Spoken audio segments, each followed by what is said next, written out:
Applications of nano materials ആണ് അടുത്ത് പറയാൻ പോകുന്നത്. അപ്പോൾ ഫിസിക്കലായിട്ടും കെമിക്കലായിട്ടും നാനോ പാർട്ടിക്കിൾസിൻ്റെ പ്രോപ്പർട്ടീസ് എന്ന് പറയുന്നത് ബൾക്കിനെ വെച്ച് കമ്പയർ ചെയ്യുമ്പോൾ വളരെയധികം വൈഡ് റേഞ്ച് ഓഫ് ഡിഫറൻസും കാണിക്കുന്നുണ്ട്. അതുപോലെ തന്നെ അവർ വൈഡ് റേഞ്ച് ഓഫ് ആപ്ലിക്കേഷൻസ് കാണിക്കുന്നുണ്ട്. From electronics to health care എല്ലാ ഫീൽഡിലും അവർ എന്ത് കാണിക്കുന്നുണ്ട്, ലാർജ് നമ്പർ ഓഫ് ആപ്ലിക്കേഷൻസ്. അപ്പോൾ അതിനകത്ത് കുറച്ച് ആപ്ലിക്കേഷൻസ് ആണ് നമുക്ക് പഠിക്കാനുള്ളത്. അപ്പോൾ അതിൽ ഫസ്റ്റ് വണ്ണാണ് ഇലക്ട്രോണിക്സ്. നമുക്ക് നോക്കാം. അപ്പോൾ ഇലക്ട്രോണിക്സ് പറയുകയാണെന്നുണ്ടെങ്കിൽ അതിന് നമ്മൾ നാനോ ലെവലിലാകുമ്പോൾ നാനോ ഇലക്ട്രോണിക്സ് എന്ന് വിളിക്കും. അപ്പോൾ പ്രസൻറ്റ് ഡേയിലെ സെമി കണ്ടക്ടേഴ്സൊക്കെ മൈക്രോ ലെവലിലാണ്, മൈക്രോ ഇലക്ട്രോണിക്സിലാണ് നമ്മൾ യൂസ് ചെയ്തുകൊണ്ടിരിക്കുന്നത്. അതിനെ നമ്മൾ ഒരു നാനോ ലെവലിലേക്ക് കൊണ്ടുവന്നിട്ടാണ് നാനോ ഇലക്ട്രോണിക്സ് എന്നുള്ള ഫീൽഡിൽ നമ്മൾ യൂസ് ചെയ്യുന്നത്. അപ്പോൾ അതിൽ ഏറ്റവും ഇമ്പോർട്ടൻ്റ് ആയിട്ട് പറയുകയാണെങ്കിൽ കാർബൺ നാനോ ട്യൂബ്സ് അല്ലെങ്കിൽ CNTs ആണ് നമ്മൾ പറയാം. ഇവർക്ക് എന്ന് പറഞ്ഞാൽ അവരുടേതായ സ്പെസിഫിക് ആയിട്ട് നമുക്ക് ചേഞ്ച് ചെയ്യാൻ പറ്റിയ ട്യൂണബിൾ ആയിട്ടുള്ള മെക്കാനിക്കലും ഇലക്ട്രിക്കൽ തെർമൽ പ്രോപ്പർട്ടീസ് അവർ കാണിക്കുന്നുണ്ട്. കാർബൺ നാനോ ട്യൂബ്സ് ഒരു നാനോ മെറ്റീരിയലാണ് കേട്ടോ. അപ്പോൾ ഈ നാനോ ഇലക്ട്രോണിക്സിൽ ഹൈ ഇമ്പോർട്ടൻസ് ഉള്ള ഒരാളാണ് എന്ത്, കാർബൺ നാനോ ട്യൂബ്സ് എന്ന് പറയുന്നത്. ഇവരുടെ ആപ്ലിക്കേഷൻസ് ഏതിലൊക്കെ വരുന്നത്, സെമി കണ്ടക്ടർ ചിപ്സ്, സെൻസേഴ്സ്, അതുപോലെ ഹൈ റെസൊല്യൂഷൻ ഡിസ്പ്ലേ ഡിവൈസസിലൊക്കെ കാണുന്നുണ്ട്. അതുപോലെ ഏറ്റവും ഹയസ്റ്റ് അവർക്ക് എന്താണ്, ഹീറ്റ് കണ്ടക്റ്റൻസിൻ്റെ പ്രോപ്പർട്ടീസ് എന്ന് പറയുന്നത് സുപ്പീരിയറാണ്. ബാക്കി എല്ലാത്തിനും ഹീറ്റ് കണ്ടക്റ്റൻസ് പ്രോപ്പർട്ടി സുപ്പീരിയർ ആയിട്ട് നിൽക്കുന്നുണ്ട്. അതുപോലെ തന്നെയാണ് ബാക്കി ഉള്ള നാനോ പാർട്ടിക്കിളായിട്ടുള്ള നാനോ സ്കെയിലുള്ള പ്രോപ്പർട്ടീസും. അപ്പോൾ ഇവരിന്ന് നമുക്ക് ക്വാണ്ടം വയേഴ്സ് എന്ന് പറയുന്നത് പ്രൊഡ്യൂസ് ചെയ്തെടുക്കാൻ പറ്റുകയാണെങ്കിൽ അത് യൂസ് ചെയ്ത് നമുക്കിപ്പോൾ ഇലക്ട്രിസിറ്റി നമ്മൾ ക്യാരി ചെയ്യുന്ന വയേഴ്സ് ഉണ്ടല്ലോ, അവരെ റീപ്ലേസ് ചെയ്ത് നമുക്ക് എന്ത് യൂസ് ചെയ്യാം, ക്വാണ്ടം വയേഴ്സ് യൂസ് ചെയ്യാം. അപ്പോൾ ക്വാണ്ടം വയേഴ്സ് യൂസ് ചെയ്താലുള്ള പ്രത്യേകത എന്താ വെച്ചാൽ അവിടെ നോ എനർജി ലോസ് ആയിരിക്കും. അതുപോലെ ഫാസ്റ്റർ റേറ്റിൽ മോർ എക്കണോമിക്കലി ആയിട്ട് നമുക്ക് ഇലക്ട്രിസിറ്റി 1000 മൈൽസോളം നമുക്ക് ക്യാരി ചെയ്യാൻ പറ്റും. ഇപ്പോഴത്തെ പവർ ലൈൻസിനെ വെച്ച് കമ്പയർ ചെയ്യുമ്പോഴാട്ടോ പറയുന്നത്. അപ്പോൾ മൈക്രോ ലെവലിന് നമുക്ക് എങ്ങോട്ട് കൊണ്ടുവരണം, നാനോ ഇലക്ട്രോണിക്സ് കൊണ്ടുവരണം. വലിയ ഇമ്പോർട്ടൻ്റ് ആയിട്ട് വരുന്നതാണ് എന്ത്, കാർബൺ നാനോ ട്യൂബ്സ്. അവർക്ക് ട്യൂണബിൾ ആയിട്ട് നോവലായിട്ടുള്ള പല മെക്കാനിക്കൽ ഇലക്ട്രിക്കൽ തെർമൽ പ്രോപ്പർട്ടീസൊക്കെ വരുന്നുണ്ട്. അപ്പോൾ അതിനകത്ത് നമ്മൾ എന്തിനൊക്കെ യൂസ് ചെയ്യുന്നുണ്ട്, semiconductor chips, sensors, high resolution display ഡിവൈസസിലൊക്കെ യൂസ് ചെയ്യുന്നുണ്ട്. അതുപോലെ തന്നെ നമുക്ക് ക്വാണ്ടം വയേഴ്സിൻ്റെ പ്രിപ്പറേഷൻ വഴി നമുക്ക് ഇപ്പോഴത്തെ പവർ ലൈൻസിനെ വെച്ച് കമ്പയർ ചെയ്യുമ്പോൾ എനർജി ലോസ് ഇല്ലാതെ ഫാസ്റ്റർ റേറ്റിൽ എക്കണോമിക്കലി 1000 മൈൽസോളം നമുക്ക് കറണ്ട് ഇലക്ട്രിസിറ്റി നമുക്ക് ക്യാരി ചെയ്ത് പോകാം. ഏത് യൂസ് ചെയ്തിട്ട്, ക്വാണ്ടം വയേഴ്സ് യൂസ് ചെയ്യുകയാണെങ്കിൽ. ഇനി വരുന്ന സെക്കൻഡ് ആപ്ലിക്കേഷൻസ് വേറെ ടൈപ്പ് ആപ്ലിക്കേഷനാണ് ക്വാണ്ടം ഡോട്ട്സ് അല്ലെങ്കിൽ സെമി കണ്ടക്ടർ നാനോ ക്രിസ്റ്റൽസ് എന്ന് പറയുന്നത്.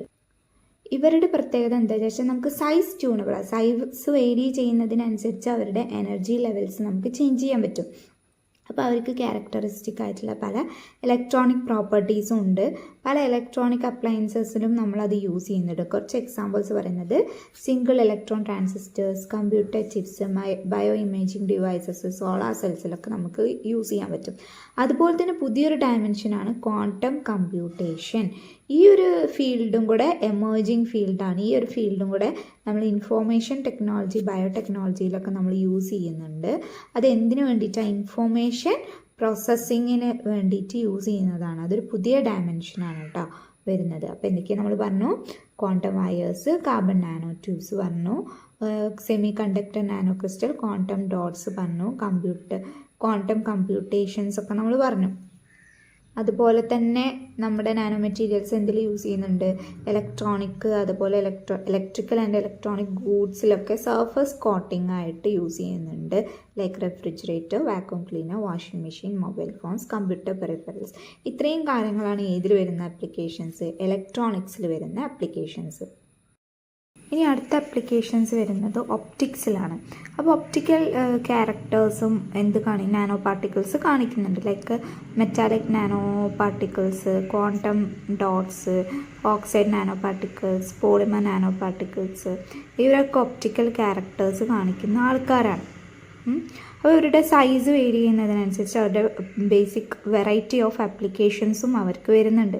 ലൈക്ക് ഇതിലൊക്കെ നമുക്ക് യൂസ് ചെയ്യാം, എനർജി എഫിഷ്യൻറ്റ് സർക്യൂട്ട്സിൽ യൂസ് ചെയ്യാം, ലൈറ്റ് എമിറ്റിംഗ് ഡയോഡ്സിൽ യൂസ് ചെയ്യാം, സോളാർ സെൽസിൽ യൂസ് ചെയ്യാൻ പറ്റും, UV അബ്സോർബിങ് സൺസ്ക്രീൻ ലോഷൻസിലൊക്കെ നമുക്ക് യൂസ് ചെയ്യാൻ പറ്റും. ഇനി ഒരു എക്സാമ്പിൾ പറയുകയാണെങ്കിൽ ഗോൾഡ്, അതുപോലെ CDAC, കാഡ്മിയം, സെലിനൈഡ് ഒക്കെ നാനോ പാർട്ടിക്കിൾസ് എന്തിനു വേണ്ടി നമ്മൾ യൂസ് ചെയ്യുന്നുണ്ട്? ഗ്ലാസ്സിന് കളർ കൊടുക്കാൻ വേണ്ടിയിട്ട്, ഇമ്പാർട്ട് ചെയ്യാൻ വേണ്ടിയിട്ട് നമ്മൾ യൂസ് ചെയ്യുന്നുണ്ട്. പിന്നെ വരുന്നത് ഏതാണ്? Quantum dots. അവരുടെ സുപ്പീരിയർ ആയിട്ടുള്ള ഒപ്റ്റിക്കൽ പ്രോപ്പർട്ടീസ് ആണ് ആര് കാണിക്കുന്നത്? Quantum dots. അപ്പോൾ അത് ഏതിലേക്ക് അപ്ലൈ ചെയ്യുന്നുണ്ട് നമ്മൾ?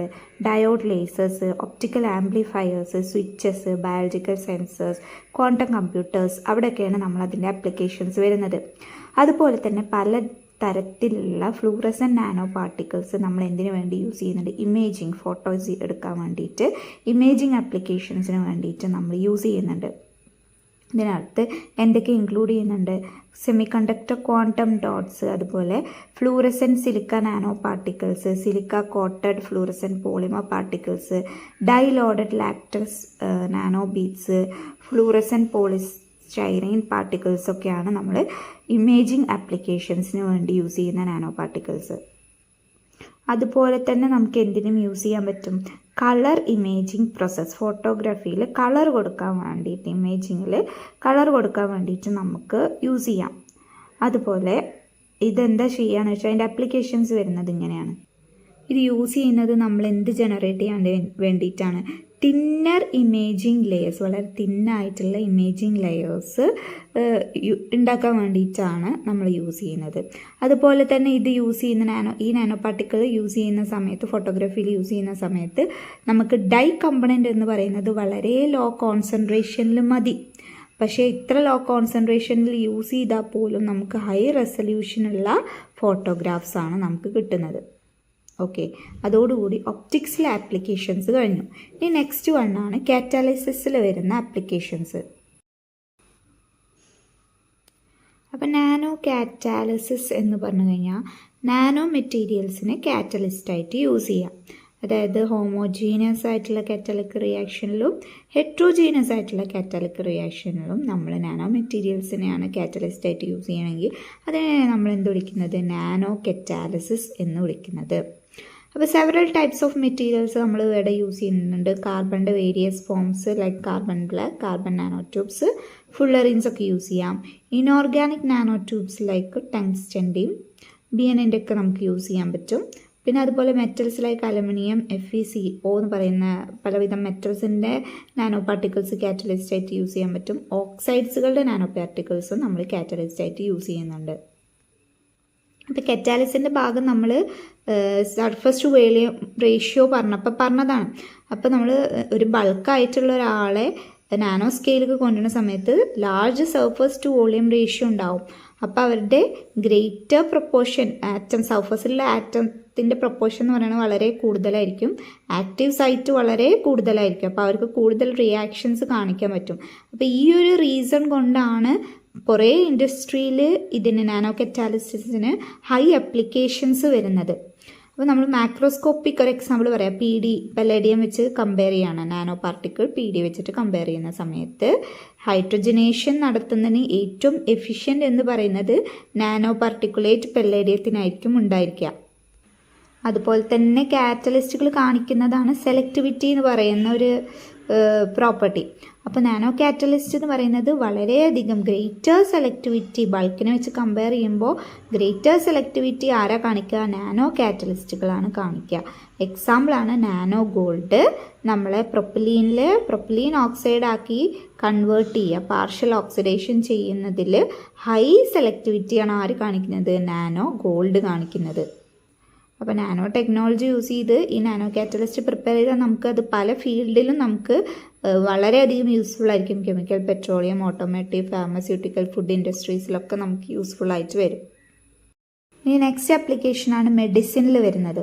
അപ്പോൾ പുതിയൊരു നാനോ സയൻസിൻ്റെ ഫീൽഡാണ് എന്ത്? നാനോ മെഡിസിൻ എന്ന് പറയുന്നത്. ഇവിടെ എന്താ ചെയ്യുന്നത്? നമ്മൾ നാനോ മെറ്റീരിയൽസ് ഡിസൈൻ ചെയ്യുക. എന്തിനു വേണ്ടിയിട്ടാണ്? ഡയഗ്നോസ്റ്റിക്, കണ്ടുപിടിക്കാൻ വേണ്ടിയിട്ട്. അതുപോലെ തന്നെ തെറപ്യൂട്ടിക്കൽ ആയിട്ടുള്ള മെഡിസിനൽ യൂസസിന് വേണ്ടിയിട്ട്. അപ്പോൾ ഇതൊക്കെ നമുക്ക് അറിയുന്ന കാര്യങ്ങൾ തന്നെയാണ്. ബയോ ഇമേജിങ്ങിന് വേണ്ടിയിട്ട് യൂസ് ചെയ്യുക. ഈ ബയോ ഇമേജിംഗ് എന്ന് പറയുന്നത് സൈസ് ട്യൂണബിൾ ആയിട്ടുള്ള ഒരു പ്രോപ്പർട്ടിയാണ്. അപ്പോൾ ഇത് യൂസ് ചെയ്തിട്ട്, ഈ സൈസ് ട്യൂണബിൾ ആയിട്ടുള്ള ലൈറ്റ് എമിഷൻ യൂസ് ചെയ്തിട്ട് നമുക്ക് ട്യൂമർ സൈറ്റ്സിൻ്റെ ഇമേജസ് നമുക്ക് എടുക്കാൻ പോസിബിളാണ്. അതിന് എക്സാമ്പിളായിട്ട് വരുന്നതാണ് cadmium selenide, zinc sulphide quantum dots ഒക്കെ. ഇത് ക്യാൻസർ സെല്ലിനെ ടാർഗറ്റ് ചെയ്ത് അതിൻ്റെ ഇമേജസ് ഒക്കെ ഫോം ചെയ്യും, ഇമേജസ് എടുക്കും.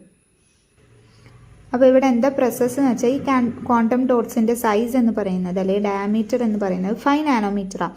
അപ്പോൾ ഇവരെ നമ്മൾ ഒരു പോളിമേഴ്സ് വെച്ചിട്ട് കോട്ട് ചെയ്യും. കോട്ട് ചെയ്തതിന് ശേഷം നമ്മൾ ആൻറ്റിബോഡീസിൽ അറ്റാച്ച് ചെയ്യും.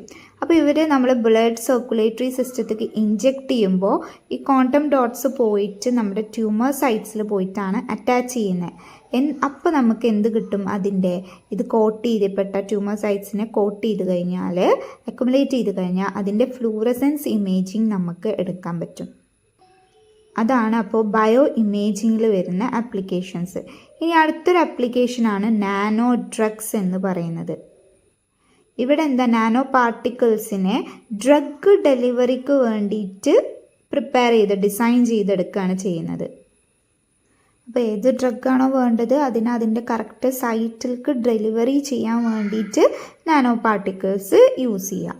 അപ്പോൾ നമ്മൾ അതിന് വേണ്ടിയിട്ട് ബയോഡീഗ്രേഡബിളും കോമ്പാക്റ്റബിൾ ആയിട്ടുള്ള പോളിമേഴ്സും ലിപ്പോസോംസും ഒക്കെ ഡിസൈൻ ചെയ്തിട്ടുണ്ട്. ഇവർ നാനോ കാരിയേഴ്സ് ആയിട്ടാണ് ആക്ട് ചെയ്യുന്നത്. അപ്പോൾ നമ്മൾ ഡ്രഗ് ഡെലിവറിക്ക് വേണ്ടിയിട്ട് പ്രിപ്പയർ ചെയ്ത നാനോ പാർട്ടിക്കിൾസ് എന്താ ചെയ്യുക, കാരിയേഴ്സ് എന്ത് ചെയ്യും, നമ്മുടെ ഡ്രഗ് മോളിക്യൂൾസിനെ എൻക്യാപ്സുലേറ്റ് ചെയ്യും, ക്യാപ്സ്യൂൾ പോലെ കൺവേർട്ട് ചെയ്യും, എൻക്യാപ്സുലേറ്റ് ചെയ്തിട്ട്. എന്നിട്ട് നമ്മുടെ ടാർഗറ്റ് സൈറ്റിൽ, അതായത് ഡിസീസ്ഡ് ടിഷ്യൂസിൽ പോയിട്ട് അവരെ ആ ഡ്രഗിനെ കറക്റ്റായിട്ട് ഡെലിവർ ചെയ്യും. അപ്പോൾ നമ്മളുടെ നോൺ ടാർഗറ്റഡ് ഓർഗാൻസിനൊന്നും ഇത് മിനിമൽ അബ്സോർപ്ഷനെ കാണിക്കുള്ളൂ. നോൺ ടാർഗറ്റഡ് ആയിട്ടുള്ള ഓർഗൻസിനൊന്നും ഇത് എഫക്റ്റ് ചെയ്യില്ല. മെഡിസിൻ കറക്റ്റായിട്ട് ആ ഡിസീസ്ഡ് ടിഷ്യൂസിലാണ് എത്തിപ്പെടുന്നത്. അപ്പോൾ അവരെന്ത് ചെയ്യും, ഈ ഒരു വേ ത്രൂ അവരെന്താ ചെയ്യുക, ഹെൽത്തി ടിഷ്യൂസിനെ ടോക്സിസിറ്റിനെ പ്രിവെൻറ്റ് ചെയ്യും, ഡ്രഗ്സിൻ്റെ ടോക്സിസിറ്റിന്ന് പ്രിവെൻറ്റ് ചെയ്യും. അതുപോലെ അതിൻ്റെ സൈഡ് എഫക്ട്സ് മിനിമൈസ് ചെയ്യും. അതുകൊണ്ട് തന്നെ ഇതിൻ്റെ ഇമ്പോർട്ടൻസ് എവിടെ വരുന്നത്, ഇംപ്രൂവിങ് ക്യാൻസർ തെറാപ്പി മെത്തേഡ്സിലാണ് അതിൻ്റെ ഗ്രേറ്റ് ഇമ്പോർട്ടൻസ് വരുന്നത് ഡ്രഗ് ഡെലിവറിക്ക് വേണ്ടിയിട്ട്. ഇനി നാനോ പാർട്ടിക്കിൾസ്, കുറേ nano particles anti microbial agents ആയിട്ട് ആക്ട് ചെയ്യാനുള്ള പൊട്ടൻഷ്യൽ ഉണ്ട്. അതും നമ്മൾ എന്തിൽ യൂസ് ചെയ്യുന്നുണ്ട്, മെഡിസിനിൽ യൂസ് ചെയ്യുന്നുണ്ട്. അതിന് എക്സാമ്പിളായിട്ടാണ് സിൽവർ നാനോ പാർട്ടിക്കിൾസ് നമ്മൾ എന്തിൽ യൂസ് ചെയ്യുന്നുണ്ട്, വൂണ്ട് ഡ്രസ്സിങ്ങിലും കാത്തറ്റേഴ്സിലും അതുപോലെ ഹൗസ് ഹോൾഡ് പ്രൊഡക്ട്സിൽ ആൻറ്റി മൈക്രോബിയൽ ആക്ടിവിറ്റി കാണിക്കുന്നത് കൊണ്ടാണ് ഹൗസ് ഹോൾഡ് പ്രൊഡക്ട്സിലൊക്കെ നമ്മൾ യൂസ് ചെയ്യുന്നത്. അപ്പോൾ ആൻറ്റി മൈക്രോബിയൽ ആയിട്ടുള്ള നാനോ മെറ്റീരിയൽസ് അതിൻ്റെ മെഡിസിനൽ പ്രോപ്പർട്ടി എവിടെയും കാണിക്കുന്നുണ്ട്. വാട്ടർ ഡിസിൻഫെക്ഷനിൽ കാണിക്കുന്നുണ്ട്, ഫുഡ് പാക്കിങ്ങിലും കാണിക്കുന്നുണ്ട്, ടെക്സ്റ്റൈൽ ഇൻഡസ്ട്രീസിലും കാണിക്കുന്നുണ്ട്. അതുപോലെ തന്നെ നാനോ മെറ്റീരിയൽസിൻ്റെ ബയോമെഡിക്കൽ ഫീൽഡിലുള്ള വേറെ കുറച്ച് ആപ്ലിക്കേഷനാണ് non viral gene therapy, tissue culture എഞ്ചിനീയറിങ്ങിലൊക്കെ വരുന്നത്. അതുപോലെ തന്നെ വേറെ വരുന്നതാണ് നാനോ ഫൈബേഴ്സിന് നമുക്ക് ബാൻഡേജസിൻ്റെ പ്രൊഡക്ഷൻ, അതുപോലെ സ്റ്റിച്ച് ചെയ്യാൻ വേണ്ടി സൂച്ചേഴ്സിനും, അതുപോലെ നമ്മുടെ ബോഡിയിൽ അവരെന്താണ് ഓട്ടോമാറ്റിക്കലി ഡിസോൾവ് ചെയ്ത് പോകുന്ന ടൈപ്പ് ഓഫ് സൂച്ചേഴ്സിലും ബാൻഡേജസിലൊക്കെ നമുക്ക് യൂസ് ചെയ്യാൻ പറ്റും. അതുപോലെ തന്നെയാണ് വരുന്നത് ആർട്ടിഫിഷ്യൽ ആയിട്ടുള്ള ബ്ലഡ് വെസലിനെ ഫാബ്രിക്കേറ്റ് ചെയ്യാനും ആർട്ടിഫിഷ്യൽ ഓർഗൻസിനെ ഫാബ്രിക്കേറ്റ് ചെയ്യാൻ വേണ്ടിയിട്ടൊക്കെ നമുക്ക് നാനോ മെറ്റീരിയൽസിനെ യൂസ് ചെയ്യാം. അപ്പോൾ നമ്മൾ ബയോ ഇമേജിനിങ് പറഞ്ഞു, അതുപോലെ ഡ്രഗ് ഡെലിവറി പറഞ്ഞു.